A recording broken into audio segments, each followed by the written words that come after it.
ചോദ്യം 3 കിലോഗ്രാം അരിയുടെ വില തന്നിട്ടുണ്ട്. സോ 3 കിലോഗ്രാം അരിയുടെ വില എത്രയാണ് മക്കളെ? 27.36 റുപ്പീസാണ്. എങ്കിൽ 10 കിലോഗ്രാം അരിയുടെ വില കാണണം. ശരിയല്ലേ?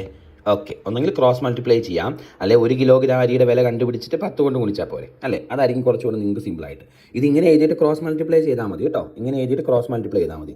10 × 27.36 ഡിവൈഡഡ് ബൈ 3. ഇത് സോൾവ് ചെയ്താൽ മതി. ഓക്കെ, സോൾവ് ചെയ്യുമ്പം നമുക്ക് ആദ്യം ഈ 10 കൊണ്ട് ഗുണിക്കാം. ഒരു സംഖ്യ 10 കൊണ്ട് ഗുണിക്കാൻ ഒരു പോയിന്റ് വലത്തോട്ട് മാറ്റണം. അപ്പം 27.36 എന്നുള്ളത് 273.6 എന്ന് വരും, ബൈ 3 എന്ന് കിട്ടും.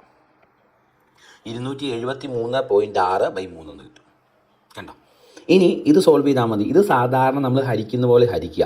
2736നെ 3 കൊണ്ട് ഹരിച്ചിട്ട് ഒരു പോയിന്റ് ഉത്തരത്തിൽ ഇട്ടാൽ പരിപാടി തീരും, അല്ലേ? അപ്പം നമുക്കൊന്ന് ഹരിച്ച് നോക്കാം മക്കളെ. സാധാരണ ഹരിക്കുന്ന പോലെ 2736 ബൈ 3, അല്ലേ? 3 കൊണ്ട് ഹരിക്കുമ്പം 27 9, 3 1 തവണ, 6 2 തവണ ആണോ? ഇനി 912ലേക്ക് ഒരു പോയിന്റ് ഇടുമ്പം 91.2 എന്ന് കിട്ടും. 91.2. ആൻസർ ഓപ്ഷൻ ഡി ആണ് കറക്റ്റ്. ചെയ്തതിൽ സംശയമൊന്നുമില്ലല്ലോ. ഒരു സംഖ്യയെ 10 കൊണ്ട് ഗുണിക്കാൻ ഒരു പോയിന്റ് വലത്തോട്ട് മാറ്റിയാൽ മതി. 10 കൊണ്ട് ഹരിക്കുക ഒരു പോയിന്റ് ഇടത്തോട്ട് മാറ്റണം. 10 കൊണ്ട് ഗുണിക്കുക ഒരു പോയിന്റ് വലത്തോട്ട് മാറ്റണം. അപ്പോൾ ഈ പോയിന്റ് വലത്തോട്ട് മാറും. 273.6 ബൈ 3 എന്ന് വരും. ഇനി ഇത് സാധാരണ ഹരിക്കുന്ന പോലെ ഹരിക്കുക, എന്നിട്ട് ഒരു പോയിന്റ് ഉത്തരത്തിലേക്ക് ഇട്ടാൽ മതി.